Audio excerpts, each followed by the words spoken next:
Salah satu bagian vital dari sebuah rangkaian komputer adalah memori. Pada sebuah komputer, memori berperan penting dalam proses penyimpanan data yang akan diolah oleh komputer atau inisialisasi program yang akan dijalankan oleh komputer. Penggunaan kata memori pada komputer sebetulnya berasal dari definisi memori yang ada pada manusia, yaitu kemampuan ingatan untuk menyimpan, menyajikan, mengontrol sebuah data maupun informasi, dan memanggil kembali seluruh pengetahuan tersebut saat dibutuhkan. Informasi ini disimpan dalam bagian sel otak manusia. Begitu juga dengan komputer. Definisi yang sama diterapkan pada istilah memori komputer, di mana memori utama atau main memory merupakan tempat tersimpannya data dan program yang akan dijalankan oleh CPU atau Central Processing Unit saat komputer bekerja. Selamat datang kembali pada pertemuan 3 dan 4 kuliah daring arsitektur komputer. Pada pertemuan ini, kita akan mengulas materi tentang memori komputer.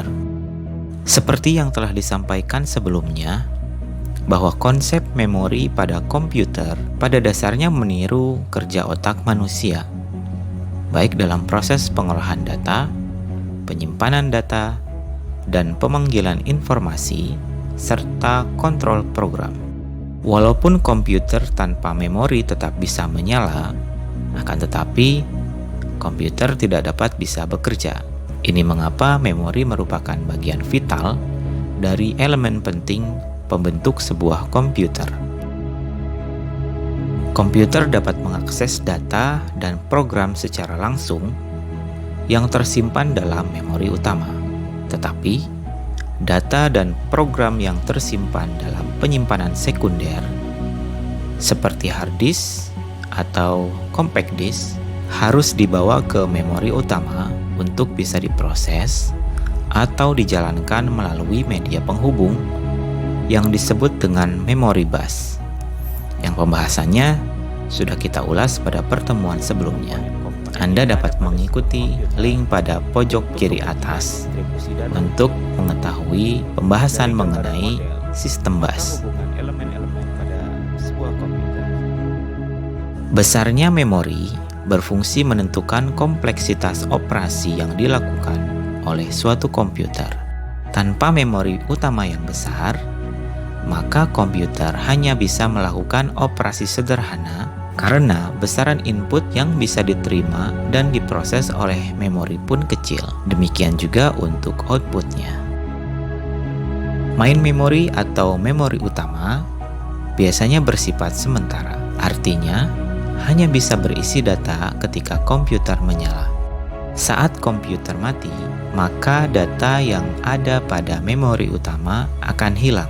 Ini berbeda dengan memori sekunder yang bersifat non-volatile, di mana data akan tersimpan meski tidak dialiri arus listrik. Walaupun begitu, memori utama tetap memiliki keunggulan, yaitu kecepatan aksesnya oleh CPU yang lebih cepat daripada kecepatan akses pada memori sekunder.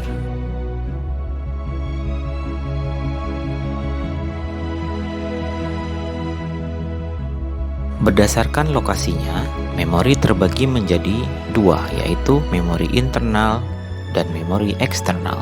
Memori internal atau memori fisik atau main memory adalah media penyimpanan yang bersifat sementara yang terletak pada CPU. Fungsi utama dari memori jenis ini adalah menyimpan data dari piranti masukan sampai data dikirim ke ALU atau Arithmetic and Logic Unit untuk diproses lebih lanjut. Menyimpan daya hasil pemrosesan ALU sebelum dikirim ke piranti keluaran. Menampung instruksi ataupun program dari piranti masukan ataupun dari piranti pengingat sekunder. Untuk teknologi yang digunakan pada memori jenis ini adalah LSI atau VLSI, Very Large Scale Integration. Informasi di dalam memori ini dapat berupa data ataupun instruksi langsung kepada komputer untuk melakukan sesuatu. Data di dalam memori dapat menjadi satu perintah untuk keadaan tertentu. Bentuk informasi yang disimpan dalam memori berupa angka biner atau digit biner. Setiap alamat dari lokasi memori yang dituliskan dalam digit biner heksadesimal ini kemudian akan dilakukan pelacakan lokasi oleh CPU. Memori internal komputer yang paling umum adalah RAM atau Random Access Memory yang mampu menyimpan data sementara secara optimal, dikarenakan dapat mengambil dan menyimpan data dengan lebih cepat. Lalu, bagaimana cara kerjanya? Misalnya, apa yang akan terjadi pada komputer ketika komputer dihidupkan? Saat komputer dihidupkan, beban BIOS atau Basic Input Output System yang berada pada ROM atau read-only memory dan controller memory akan mengecek semua alamat memori guna memastikan tidak ada error di dalamnya. Pada proses ini, BIOS akan menyediakan informasi dasar tentang perangkat penyimpanan, susunan boot, dan juga komponen lainnya. Kemudian, sistem operasi akan dimuat dari hard drive ke sistem RAM, sehingga memungkinkan CPU untuk mempunyai akses langsung ke sistem operasi. Jadi, setiap aplikasi yang dijalankan pada komputer akan dimuat ke dalam RAM. Dengan adanya memori komputer, maka proses transfer data dapat menjadi lebih cepat. Memori eksternal atau memori sekunder adalah memori tambahan yang berfungsi untuk menyimpan data atau program. Memori jenis ini bersifat non-volatile atau permanen, di mana jika tidak dialiri daya listrik, data yang tersimpan tetap tidak akan hilang. Ini berbeda dengan sifat memori utama yang telah dibahas sebelumnya. Jenis memori ini digunakan sebagai perangkat penyimpanan skala besar untuk menyimpan data dan program secara permanen. Data yang tersimpan pada memori ini dapat disalin ke berbagai macam perangkat memori sekunder lainnya dan akan tetap sama apabila dibuka di komputer lain. Contoh memori sekunder dapat terdiri dari beberapa jenis, seperti optical storage device yang beberapa contohnya adalah compact disk, DVD, atau Blu-ray disc. Selanjutnya ada magnetic storage device seperti hard drive disk atau HDD, atau flash memory device. Contohnya seperti USB flash drive atau solid state drive. Berikut ini beberapa istilah yang biasa digunakan pada pembahasan mengenai memori. 1. ROM atau read-only memory. Memori jenis ini termasuk ke dalam memori internal yang datanya tidak akan hilang walaupun tidak mendapatkan aliran listrik. ROM pada komputer disediakan oleh vendor komputer dan berisi program atau data. Di dalam PC, ROM biasanya disebut dengan BIOS atau Basic Input Output System. 2.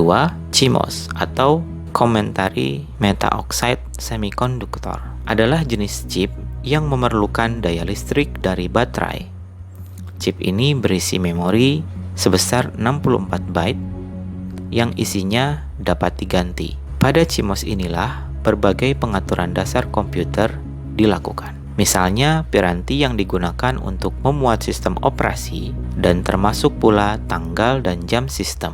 CMOS ini merupakan bagian dari ROM. Selanjutnya, nomor 3, ada Dynamic RAM atau SDRAM atau Synchronous Dynamic RAM. Dynamic RAM dan SDRAM adalah jenis RAM yang secara berkala harus disegarkan atau di-refresh oleh komputer agar data yang terkandung di dalamnya tidak hilang. SDRAM yang merupakan kelanjutan dari DRAM memiliki kecepatan lebih tinggi daripada DRAM untuk proses sinkronisasi dengan clock system. Berikutnya, yang keempat, ada DIMM atau Dual Inline Memory Module. Adalah jenis RAM yang paling umum beredar di pasaran dengan kapasitas 168 pin. Terdiri dari 12 modul memori aktif yang setiap permukaannya terdapat 84 pin. Selanjutnya ada cache memory, yaitu memori berkapasitas terbatas yang memiliki kecepatan tinggi, di mana memori ini terletak di antara memori utama dan register pemroses. Fungsi cache pada memori ini adalah agar proses tidak langsung mengacu pada memori utama, tetapi di cache memory yang kecepatan aksesnya lebih tinggi. Konsep seperti ini akan meningkatkan kinerja sistem. Cache memory adalah tipe RAM tercepat yang ada saat ini dan digunakan oleh CPU, hard drive, dan beberapa komponen lainnya.